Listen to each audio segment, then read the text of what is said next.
Welcome to Cordkillers Reckoning. The world of entertainment is turned upside down, and we're just trying to find out how to watch what we want, where we want, whenever we want. I'm Tom Merritt. Brian, where is the good stuff? Oh, the good stuff is right here in my heart, right here in the center of the groove. Isn't it nice to have a groove again? And to be back, you never know you have a groove until you're out of it, and then you get back in it, and it feels like, ooh, this is a cozy groove. And you say to yourself, groove really is in the heart. It's true. Yeah. It's also live online. Thank you very much, internet service providers. It's a delight. All right, let's get on to the supply run. Supply run, supply run, supply run.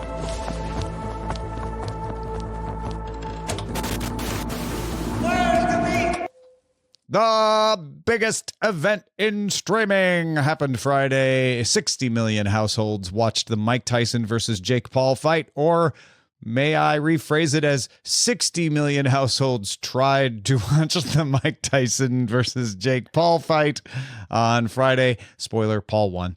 As with any unexpectedly popular live stream, it crashed. It was laggy. It dropped out. It was low res for a lot of people. We don't really know how many people had this problem, but it was enough that it caused headlines, and unwatchable and hashtag Netflix crash were trending during the fight. That's not great news for people who are relying on Netflix to watch the 2 NFL games on Christmas Day, or the WWE, which heads to the streamer with the debut of Raw on January 6th. Also, Netflix announced proudly on Monday that Beyoncé and special guests will perform live during the second of their 2 Christmas Day games on December 25th. That'd be the one from Houston, of course, because Beyoncé is from Houston. I don't know. Does this mean it's ready, Brian? They crashed it, they fixed it, and now they're ready for Beyoncé. I mean, look, you know that I'm no Netflix apologist. However, I just want to, say that it makes sense that sometimes, it's not your fault that your property's poorly grounded and the internet goes out despite repeated promises from your provider. And really the heroes are the fans who tuned in to watch and patiently sat through drops and difficult technical hiccups. Yeah. People get rightly frustrated when they want to watch a thing they've paid for, and they weren't paying extra for this, but it was, part of their subscription. I'm a Netflix paid subscriber. I want to watch the thing Netflix is providing me. But it is never surprising to me when ridiculously popular things have streaming problems. Streaming on the internet is notoriously difficult. It's also complicated and expensive. And so you may say, like, well, why didn't they just throw enough resources at it? Do they not know what they're doing? No, Netflix does know what it's doing. The throwing the resources at it is the trick. That's the part where the experienced people have a better chance of succeeding than others, because you don't want to over provision or you just waste a lot of money and a lot of capacity. If you under provision, though, you get laggy, you get crashy. And there are other things that can contribute to it being crashy and laggy too, where you're like, no, we had exactly the right amount of resources, but this other thing became a technical issue. Yeah, the key words were, the key word was unexpected. Unexpectedly popular is the important part. Like it made it all the way, this happened on what, Friday evening? And people were talking about it Monday morning. Howard Stern today brought up the specter of, like, what if they did this during the NFL? There'd be hell to pay if that were the case. And that's true. However, man, the NFL has those numbers down to a science. That's Ain't a really no good point. unexpectedly popular NFL game. There's only expectedly, like, the only thing that's unexpected is how the game goes, and even then it's fairly expected. Everybody's like, but everybody knew Tyson versus Paul was going to be popular. It's like, yeah, but exactly how popular? Did they know it was going to be 60 million households popular? They also quoted a number of 120 million viewers, which I guess means 2 per household. But did they know it was going to be that popular? Which might be low, to be honest. Like a friend of mine was with family and they wanted to do an activity that he wasn't into, and despite having no interest in boxing, he talked everybody into watching the fight. Wow. So and like that was a whole house full of people. It was something to talk to. It apparently exactly hit that compromise entertainment goal of generational bridge and so on. And Goucham, those are global figures, not U.S. only. We're talking worldwide numbers here. I don't know, man. It could also be that the spread of people was unpredictable, right? 60 million worldwide, but what if 30 million of them were in Jersey? Like if you have clusters of viewers in unexpected locations, that can swamp particular servers. And that's why some people are like, I don't know, stream fine for me, because maybe you were one of only a few people watching it in your region. So that server was working well. Remember, there's not one Netflix server chugging away somewhere. There's thousands of them around the world. Well, and it'll be interesting to see, this is the more substantive issue, I think, is how does Netflix position themselves in this yet another Whoopsy Doodle? Because, one point they do that, I think it was a Real Housewives live event. Love is Blind. Yeah. Right. Whatever it was. They did that, and then that was unexpectedly popular, and then they dropped the ball on it, and that was bad. That was they a didn't single even get data to point. stream that one. They had to put it up on demand. Yeah. Right. Whereas this was a bigger black eye, so to speak, because it was so highly visible, so culturally talked about. And, two data points make a line. So what I'm curious to see is if I was Netflix as part of their PR management, now's the time for you only get so many coupons to invite people behind the curtain. And usually they'll give this kind of transparency for things like quarterly earnings calls where they need to make people feel better about the numbers or explain why blank, blank, blank happened in order to, goose the stock or whatever. But in this case, they could do it to be a reputational hedge where it's like, hey, who wants to know exactly how we make our predictions on there? This is the model that we use. The model said we expected this many, so we provisioned for this many, and we had this much over budget, and we didn't expect that much. Isn't that interesting? And then everybody's like, wow, they sure are working hard. But I don't know. I hope that, or maybe I'm just speaking from the perspective of a co-host of this program where it's like, I just want to know more about how they do all this stuff. Me too. Netflix is well, first of all, we should be fair and point out that Netflix has had a dozen or so live streams now, and only Love is Blind and the Tyson Paul fight have had the issues. Love is Blind was a complete disaster. And Tyson versus Paul, it's still hard to tell how many people really had the problems. And definitely people had problems. There are credible people who are like, no, I had this issue. I think it was maybe the TechCrunch article where like the writer of the article said, I didn't have a problem, but other staffers here did. So it's clear that it happened, but maybe it was 30%, maybe it was less, maybe it was more. We don't know. And Netflix seems to be responding by saying, Beyoncé is playing the NFL game. Like that's their response. They haven't said anything about the streaming issues, and have only made the NFL stream less predictable by adding Beyoncé, which is a thing that will bring in people who don't normally watch NFL games. Well, and I want to hear Amos's experience with this, but maybe that's the right decision because, magicians have a saying, don't run when you're not being chased, right? Mm-hmm. And in this case, somebody somewhere is tracking like, okay, is the Twitter hashtag trending, is that a sign of a loss of consumer confidence? Because that would be a disaster if they ran when they weren't being chased on this one. But if to be honest, almost all of the looky-loo, just casual headlines gazing that I did was all about the cultural moment of this Tyson versus Paul fight. I didn't even know there was massive drops until reading the rundown this morning. So, Amos, you watched it, yeah. Did you have any issues? So I felt like you were trying to channel my energy into it when you're talking about people having firsthand experience. I watched it live, no lag, but very poor definition. Okay. So you got the crunched down low bandwidth version, not the high res version. On my computer, which is a wired internet fiber connection. On my iPad, which was on Wi-Fi connection, I switched that off, went to Verizon, which was my provider on my iPad. Same result both times. My daughter, however, lives about 1.5 miles away from me. She's on a different home internet provider. She's on the cable provider in our area. Mm-hmm. She got perfectly clear 4K resolution, but she got buffering. Oh, okay. So she got the pauses and stuff. So she would watch it for a little bit, and then it'd pause and buffer for a bit, and then it'd play really crisp, really clear, and then it'd for about 20 minutes. And then that makes sense. If it's forcing 4K, it's going to have more problems and buffering. Whereas with you, it just stepped down the resolution, and so the stream kept going. Yeah. So 3 different providers up here in Alaska.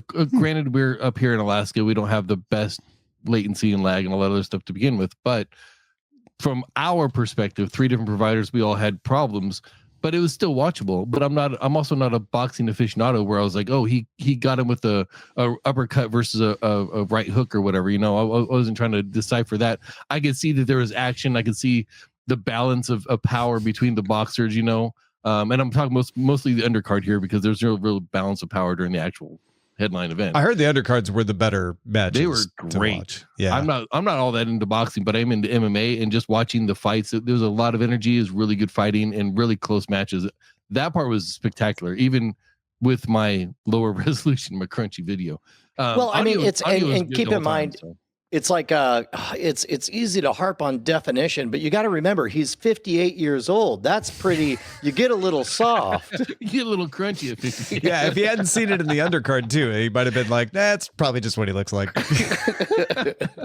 And as far as the spectacle of the whole thing, I knew that it was coming up. I didn't know when it was, and then I happened to see an advertisement as I was scrolling through TikTok, getting ready to cook dinner, and it was like, "Oh, this is today." I think you just nailed like the heart of the challenge, where it's like, I think most of the people watching that morning had not made the decision to watch. I think that people woke up not thinking they were going to watch it that evening, and just, by God, it's something that again, it's, even if it is kind of a sideshow circus of an event, a little P.T. Barnum thing, it's a multi-generational one that was a cultural touchstone that everybody could agree on. Yeah, I'm right in that demographic that used to watch his pay-per-views and things like that during the height of Tyson's career. So, and that would make it less predictable, right? That would make it where like, oh, we only provisioned for a 30 million audience. Like NFL, I think it was somebody looked it up and said NFL only gets 30 to 40 million for Thanksgiving games. So they were probably like, Tyson, Paul, like it can't be more than that, right? Yeah, and it was. And on the flip side of that, I will also be one of the people attempting to watch the games on Christmas Day on Netflix. So I'll be able to have see both sides of that spectrum. Yeah. I'm very interested to see if it's recovered, if it's I don't say recovered. But you know what? In an alternate timeline, there was a possibility it wouldn't be totally taken care of. Yeah. We live in the timeline where heads are going to roll. All of a sudden, the budget went way up for this. and Netflix's like not total, but like pretty much silence on the issue and announcing Beyoncé tells me they're confident, and the NFL is confident, or at least they're keeping the NFL confident. So part of me was creating a fictional scenario where like, oh, maybe they tried a different vendor for this live stream than they use for others just to see how it would work. And now they know, and they're not going to use that vendor for the NFL games, and they're confident it's going to be fine. How much does the fact that it's live change the planning process of it? Because like a live premiere going out, they can still pre-seed the video into their local Netflix repositories, right? So, but being live video and needing it to be out worldwide within 30 seconds, otherwise they start lagging behind Twitter and things. So we got a bit into the nuts and bolts as they were rolling out a lot of that, and they were sharing a lot of that infrastructure building talk. They haven't talked a lot about it recently because it's not so novel and people just want the TV to work. But we know that they went to pretty heroic lengths, and they kind of did we know they did an awful lot. Yeah.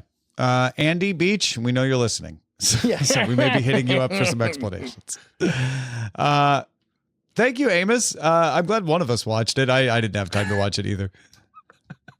Well, I had time to watch that while I was cooking dinner, but I didn't have time to watch real quick. Could you give us kind of a review? Because it's not the kind of event that makes any sense at all for me to go watch knowing how it turns out, but I'd love to kind of know what I missed. So I'll keep my commentary off of the announcers and things like that, because they were less than spectacular. But the events themselves, the undercards, the fights were really good. They both went the distance, which the reason I don't like a lot of boxing is because it's a lot of dancing around a ring and very little action. And then all of a sudden 3 people that I've never heard of say this person won. The two undercards that I watched, full of action, very good boxing. There was nonstop. It wasn't just a couple people dancing around the ring. There was actual boxing pretty much the entire time on both the fights. There was a little bit of controversy in the women's fight because there's a headbutt that may or may not have been intentional, which for boxing can end a fight early. The actual action of the 2 undercard fights that I watched was spectacular.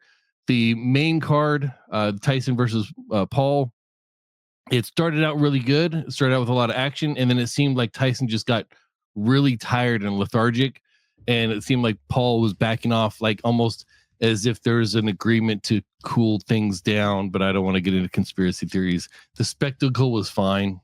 The match wasn't great. The spectacle was fine. The undercards made up for it, made it worthwhile, for my opinion. All right. Yeah.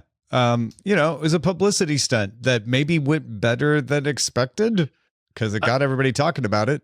Tyson made $20 million to dance around the ring for 16 minutes. Like, you got $20 million for that? Yeah. Well, now keep in mind, as you're not really getting paid for the thing you do. You're getting paid to make this part of his legacy and part of his story. And it's like he had to know going into it. It's like here's somebody half my age or younger. That makes me wonder. Tyson Paul rematch. I know how to beat you now. At the end of it, Tyson did say that his next opponent might be Paul's brother, Logan Paul, and I know at least some of us think that might be a worthwhile event to watch. Especially I got to see if Logan Paul still follows me on Twitter. But yeah, it was there without getting into the conspiracy stuff, it was fine. All right. It was a show. Very good. The undercards were great. Yeah. Well, there you go. Yeah, we will all wait with anticipation to find out how well the stream goes on the 25th. And if we can figure out anything, about what happened, we'll let you know as well. Thank you for supporting our ability to have these conversations, to talk about it with you at patreon.com/Cordkillers. Yep. Oh, I guess I was supposed to do my part. Yeah, patreon.com/Cordkillers. Like, yeah, I'm appreciative. Yeah. To be honest, I was already thinking about the fact that we didn't talk about what our first ad in a long time that's coming up. Patreon.com/Cordkillers is where you can go to keep us loud, live, and independent. You get early access to everything. Although this week we are going to have to take a mulligan on the full experience. We'll explain. Actually, I guess we could talk about it right now.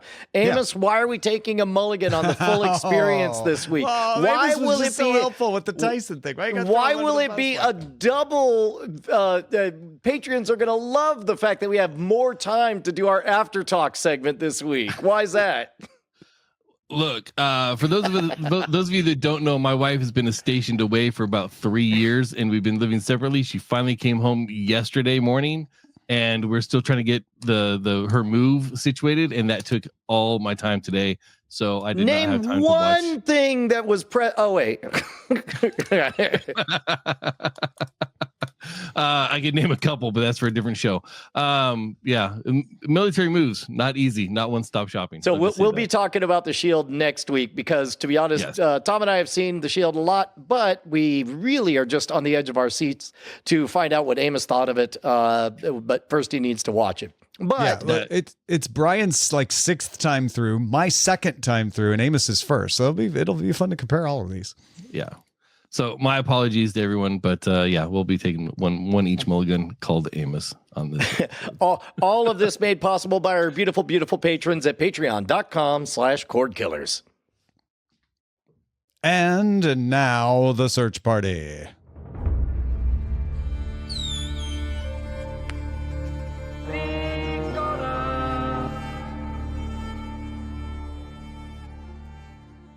Before we get to what was the thing we missed? I didn't quite catch it, Brian. Oh, you and I, the first segment we dedicate to talking about Patreon.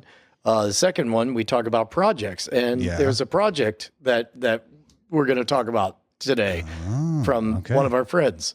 Very good. But normally we coordinate and plan these things. Yeah.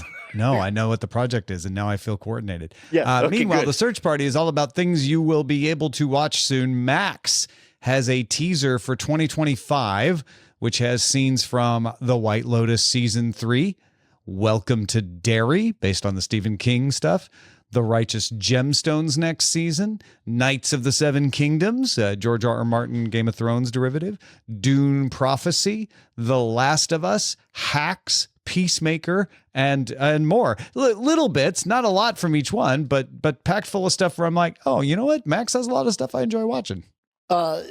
Which is, I'm certain, the message they wanted to get across, and they did so to great effect, because it was this kind of unending drumbeat of like, oh yeah, that one's good too. Oh yeah, that one's good too. And then when I hit my decision gate as a consumer, I thought, I will keep you around, Max. Thanks. I really enjoyed that Lisa from Blackpink was featured prominently in the White Lotus clip. I thought that was interesting. I don't know if that's just what they thought was the best scene, or if they're trying to promote to the Blackpink fans. Did I see a Walton Goggins cameo in there? Okay. Because then it went to Righteous Gemstones. I was like, wait, that wasn't Baby Billy though. That was just Walton Goggins. And we watched the Sheild pilot too. He's also I literally had that thought. I was like, was I just primed because I saw him earlier today? But yeah, I'm excited. This is all coming 2025. So Max kind of justifying its subscription.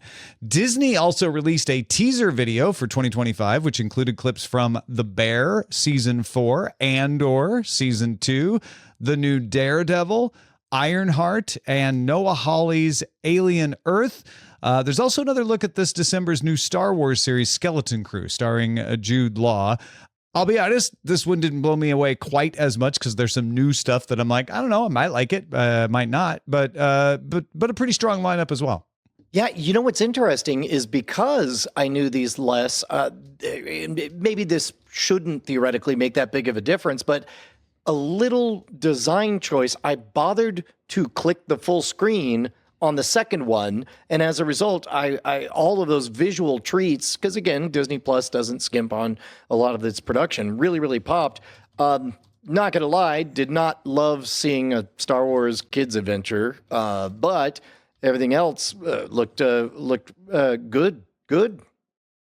Yeah. A new iteration of Friday Night Lights is in the works at Universal Television, at least according to Deadline. When I first saw the headline about that uses the word reboot, I was concerned, but it's believed to be a new story. So set in the world of Texas high school football, but with new characters. Yeah, that was one. It was a real bummer. That show and Heroes really suffer, and that show, Heroes and Lost, all got hit really hard with the late aughts writer's strike, and they kind of fell off the rails. And now that they just finished another round of writers' strikes, now they get back to like, do it good consistently this time. Go. Yeah. Tough act to follow, though. Friday Night Lights, the TV series, the movie too, a little bit, but really the TV series is beloved. Those actors all went on to do great things and continue to do great things. So it'll be a high bar to meet. Yeah, although I would actually, I'm not one to speak because I fell off trying to get through season 3. It got a little soap opera-y for my taste, but you're not the only one because they switched to a different team and all that. Yeah. Yeah. Well, I will 100% vouch for season 1. Season 1 was, as somebody who's predisposed to dislike it, because as we talked about, I don't know if you remember, Tom, I was like, I don't need to see it. I lived it. And then it was you who said, that's wwhy you're going to like this quite a bit. Right. All of that rage you have. Please, Brian, you should watch it. And you are right. Yeah, and it was definitely something where a lot of folks are like, yeah, I'm just not that into sports. And I'm like, good. That's why you should watch it. If you're into sports, you might enjoy it slightly less. I don't know. And then finally, speaking to Australia's Today show, while on the press tour for Gladiator 2, Denzel Washington said that director Ryan Coogler is writing him a role in the third Black Panther film, and said that, he's like, I'm getting old. I'm not going to be doing a whole lot more. It'll be one of Washington's final movies. He said he's going to do a Steve McQueen project, a film adaptation of Shakespeare's Othello, and this third Black Panther film. And it sounds like maybe nothing else. Man, I don't know. Between that nexus of his level of talent, the way Hollywood attracts people who are predisposed to work on interesting projects and get the spotlight, the fact that we have nonagenarian actors who are still working in the biz. He's only 69. He's going to be 70 at the end of December. So, Like, look, we got 10 years at least of Denzel movies, as best I can tell. I imagine this is him getting off the rat race of like, stop pitching me movies all the time. I might, stop I'll come back for something save special. Your script. Yeah, exactly. Let's move on to the buried treasure. Most people want to know why they suddenly got rich. Buried treasure.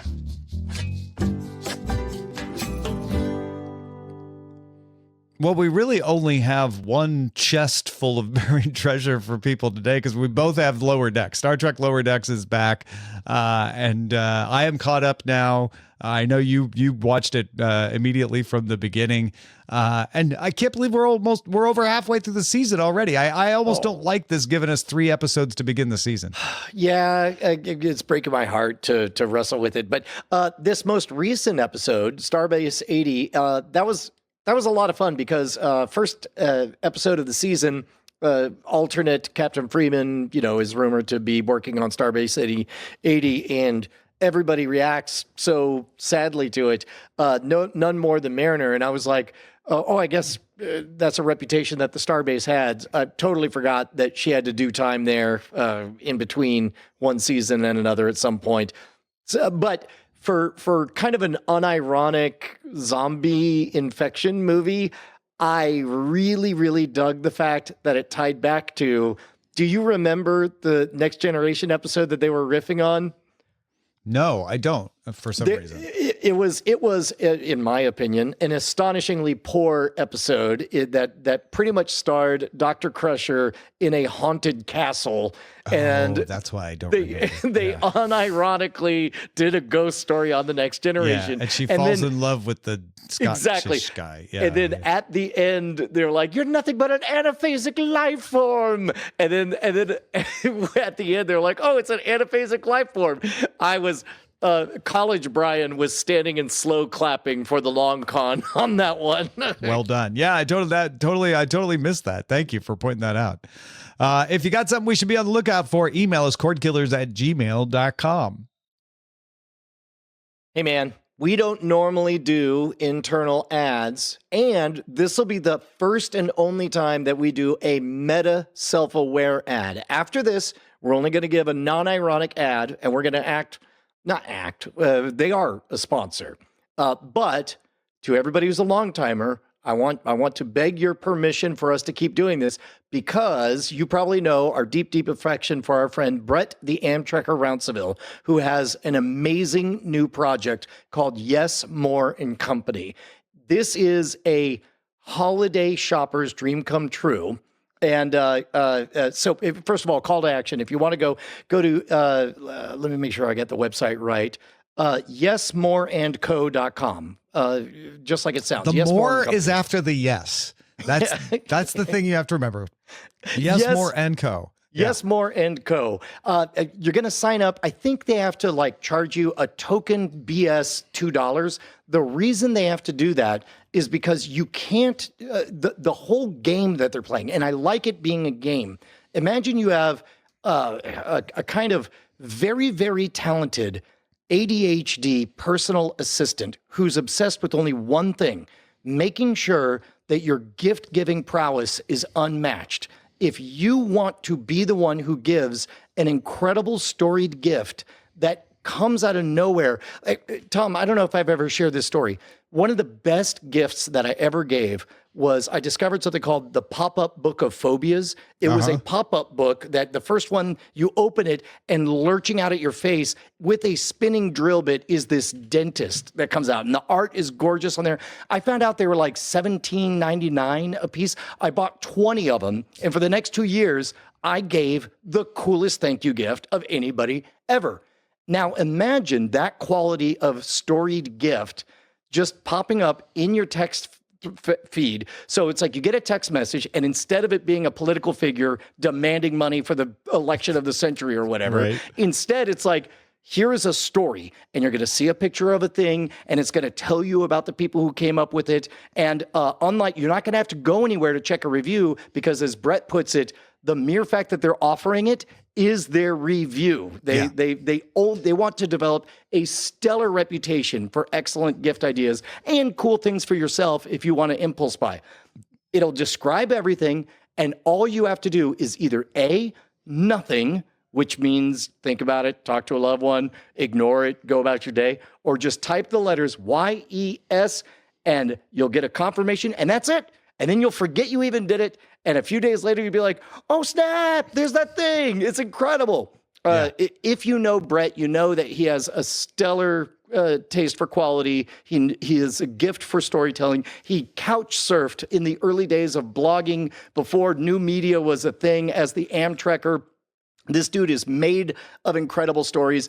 And if nothing else, I've been told, Tom, by you, that some people, whether or not they ever intend to buy something from Scam Stuff, they enjoy watching me do my sales thing. Yeah. I am but a lowly peon compared to the mastery of Brett Rounceville.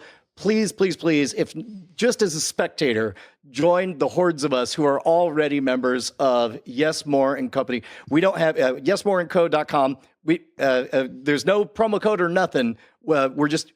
This is the one time you get that we're going to confess it's our friend Brett. After this, we're just going to treat it like we have a real sponsor.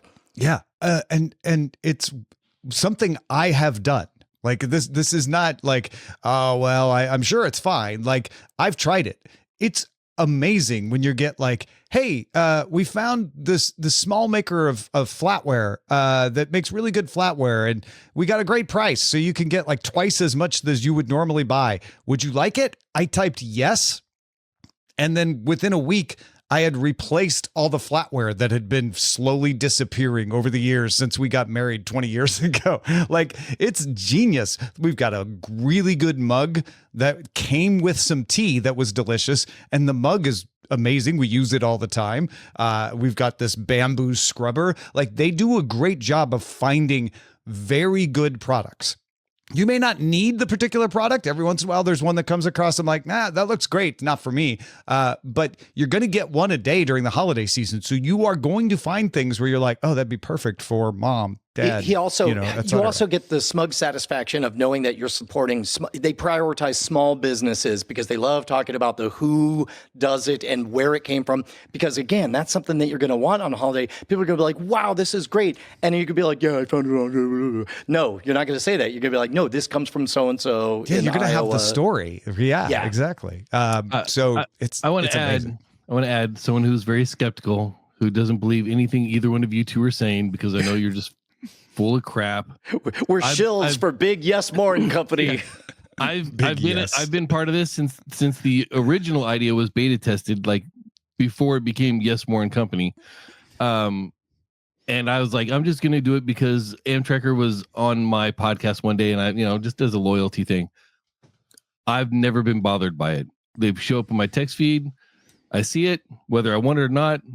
I don't get pestered. I don't get bothered by it. It shows up. If I don't like it or if I'm not interested, move on with my day, and it's gone. There's never, like, of all the text services that I've ever signed up for, this has been the least intrusive and the most interesting. Yeah, and you get a cool little story, if nothing else. And if you type yes, you get a great, cool thing that backs up the story. And I've never bought anything from them, but I have done the research and been like, hey, that seems interesting. Go to the website and buy something else from that company because it had other interesting stuff going on too. No, that's great. So it's cool. I like it. And I don't like it. I don't like these kinds of services. If this one's like the easiest and least intrusive way that I've ever seen. And Amtrekker probably didn't even remember who I am, and I'm still shelling for him right here on the podcast. So I bet he does. yesmoreandco.com. All right. We shall now go scanning the horizon. Send a scanning to avoid. Scanning the horizon! Hey, remember that dispute where Warner Brothers Discovery was suing the NBA for giving their broadcast stuff to ESPN and Amazon? Remember that? I believe you. Well, they settled. Warner Brothers Discovery will still produce inside the NBA. So you still get Shaq and the whole crew. It's just going to air on ABC and ESPN instead of on Warner Brothers Discovery now. Okay. So they'll get paid to create it. ESPN will in turn sublicense a slate of Big 12 football and men's basketball games that would have otherwise been on ESPN Plus, and those will air on TNT Sports. So both on TNT and on Max. All of this starting in 2025. So everybody played nice. Everybody made nice. Warner Brothers Discovery got something. And you get to still get inside the NBA, which was very popular with NBA fans. I'm really surprised as we covered these kinds of dispute stories getting resolved. It used to be the novel part was that with an online provider or what have you. Yeah, right. But I'm kind of, how can I put it? It's like if you have parents that don't get along and you come back home after a long break, it's kind of like nice to hear mom and dad yelling again, you know? Funny. Amazon is shutting down the Freey brand, just the brand. Freey is the FAST service, free ad-supported streaming service that Amazon runs. It used to be called IMDb Free Dive, IMDb TV, and then Freey. The app and the name are going away, but the content will remain in Prime Video. They had already moved all of that into Prime Video a long time ago. So really what Amazon is doing is shutting down the Freey separate app and consolidating its TV offerings into one platform, the Prime Video platform. Yeah, that is one thing that I'm not in love with this ongoing set-top Fire TV Cube experience that I have is just when I tell my device to turn on the TV, it decides, well, you must want something to be yelling at you right now. And so it goes straight to playing one of the free channels. And I'm certain that there's some kind of hidden button I can press somewhere, but I can't be bothered to find There's it. probably a setting somewhere. Yeah, for sure. Disney announced that Disney Plus added 4.4 million new subscribers to pass 120 million. Just for comparison's sake, Netflix has 287, so it's still less than half of Netflix worldwide. Disney Plus has a Hulu section, and starting December 4th, it's going to have an ESPN section. So we've been wondering when they were going to do that. December 4th is when they're going to do it. If you're an ESPN Plus subscriber, you'll see all of your ESPN Plus content there. So you won't have to open the ESPN Plus app if you don't want to. It'll all be in Disney Plus. If you're not an ESPN Plus subscriber, Disney is going to make some ESPN programs, including some live games, available to you in Disney Plus. This is interesting because we've praised the fact that Hulu has elegantly figured out a way to expand beyond children's programming by adding these, a sixth and now a seventh column on the inside. But as they do that, Disney Plus looks less and less like a competitor to Netflix, and they seem like something else. I mean, yes, they're a streaming service, but do they feel more like a cable style aggregator or what? I think all of them except Netflix look this way, right? Because Netflix doesn't have sports and doesn't really have verticals, but Max does, Peacock does. They all have these built-in verticals. So I don't know if it's just a holdover of having been a collection of multiple cable channels that's making it look that way, or if there is a substantive difference. It's an interesting question. Yeah. But you're never going to get everything from one of these platforms, right? You don't get full ESPN and Disney Plus yet, although you probably will next year when ESPN launches its direct-to-consumer stuff. So that's just a matter of time.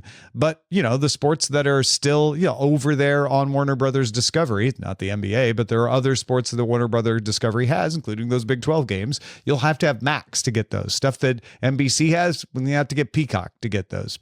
Those Christmas games, you're going to have to get them on Netflix. So also all the shows aren't in one place either. So it's not exactly a cable aggregator, but yeah, it's like a shard of cable.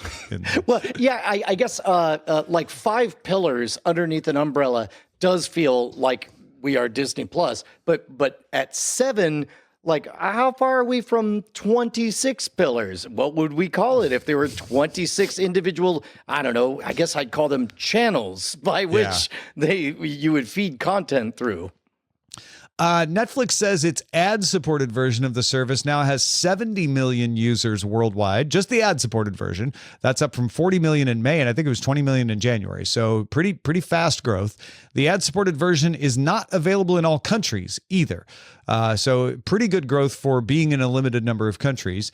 Where it is available, Netflix says more than 50% of new customers choose the ad-supported version. The ad-supported version you have to pay for, mind you.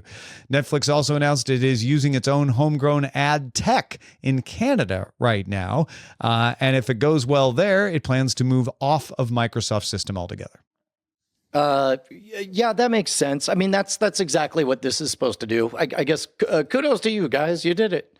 Yeah. And also, it is perfectly logical and understandable to say, why is anybody going to pay for an ad-supported stream? And the fact is, because it's cheaper and they want Netflix.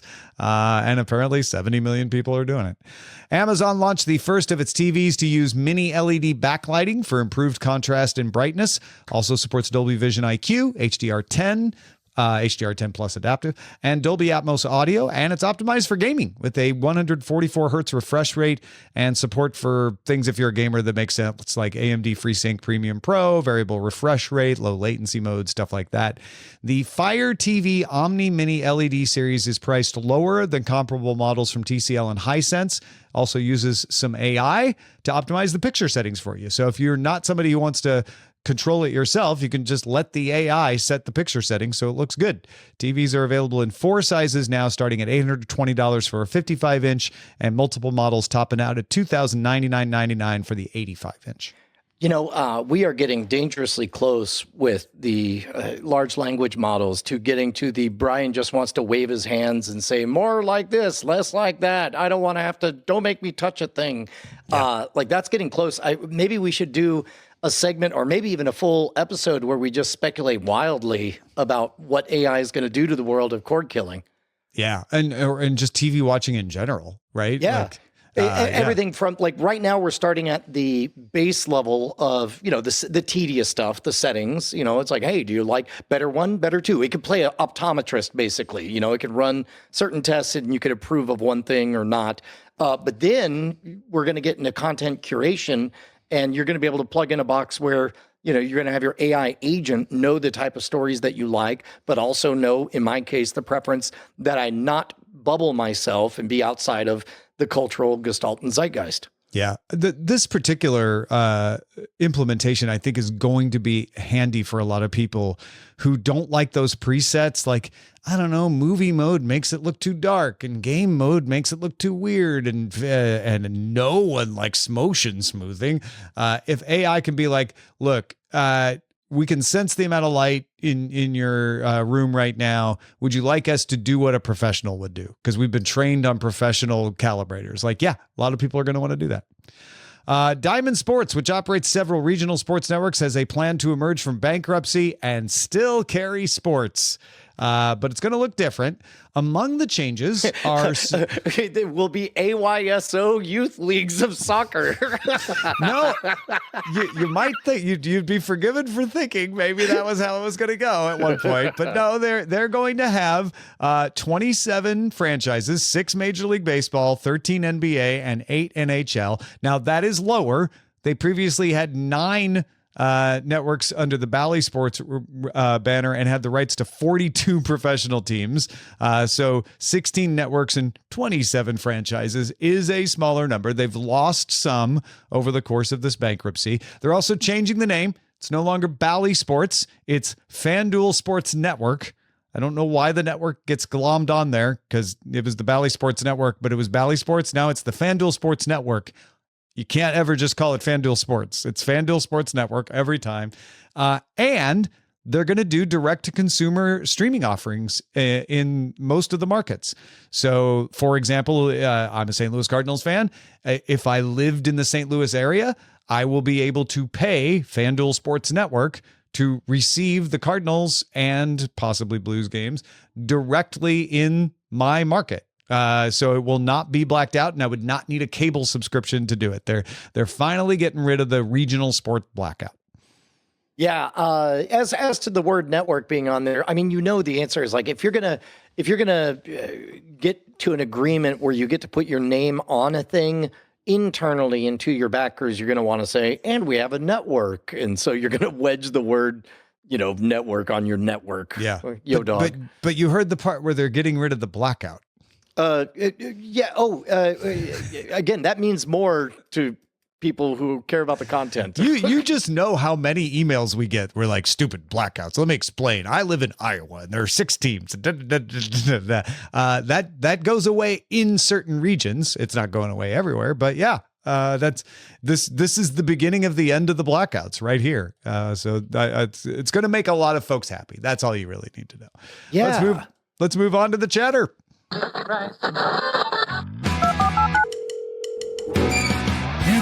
Got mail. James C. Smith has a theory on why Netflix stopped support for Bandersnatch and the other interactive titles. He thinks it's about software development and QA. When Netflix said the technology is limiting, I think what they meant, it limits how fast they can innovate if they have to support those 10 titles every time they release a new version of the app and when they release a new app on a new platform. Every time the engineers add anything to the code, they have to take into account interactive content support. But the bigger cost is on the quality assurance team. Even if the new version of the app supports Bandersnatch with no effort from the engineers, QA has to go and test and see. Does this new version work with Bandersnatch? I bet they spend dozens of man hours on this with each release. So the statement that it costs nothing just to keep them in the library is not true.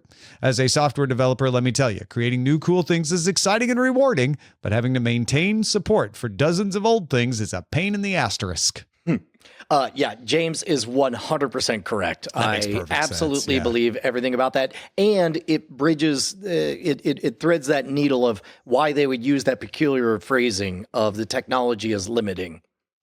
Scott and Bill were both wondering what happened to the video RSS feed because the video podcast was lagging behind the posts on Patreon and the post in the audio podcast. I don't know. Amos? Man, I've been on this episode like 3 times today. Yeah. Welcome to our new segment. Gotcha, Amos. Basically, we use archive.org, the Internet Archive, to that's right. To archive to basically upload all of our videos and allow them to be downloaded by people who wanted to watch the videos. And archive.org got, I don't know, DDoS'd not long ago. They got DDoS'd, and also there was a compromised,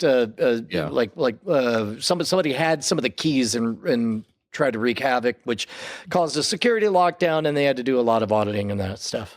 And they are still recovering from that. And until they fully recover, we don't have an alternative to upload our videos. So right now, YouTube is the only alternative, or audio is the only alternatives we have for that. Once they get it back together and have everything going up and smooth, I will backdate and re-upload all the videos, things like that. But for now, it's kind of not, it's out of our hands a little bit. And I apologize for the troubles of having to go to YouTube to watch videos. Yeah, apologies for that. But thanks for the explanation, Amos. Appreciate that. Yeah, I tried. There's only so much you can do when the storage place goes out of whack. Yep. Danny says having ads right before the feedback segment might cause confusion. If I get an ad and only see a couple of minutes left on the show, I figured the show is over and stop listening.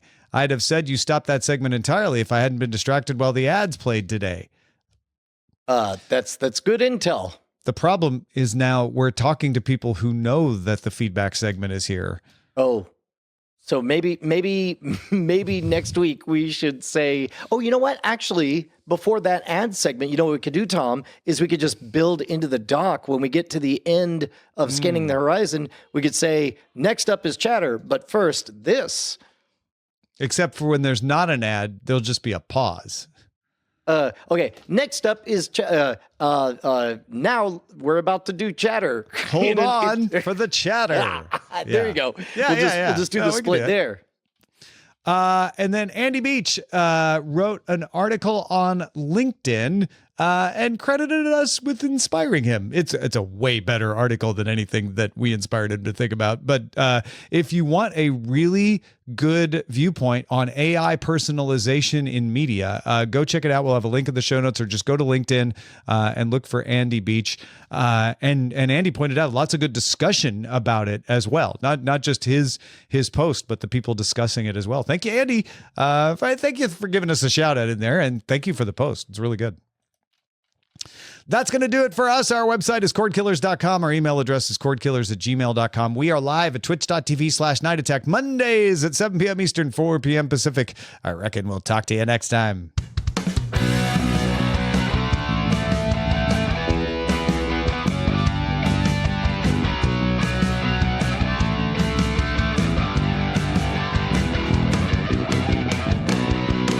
Diamond Club hopes you have enjoyed this program.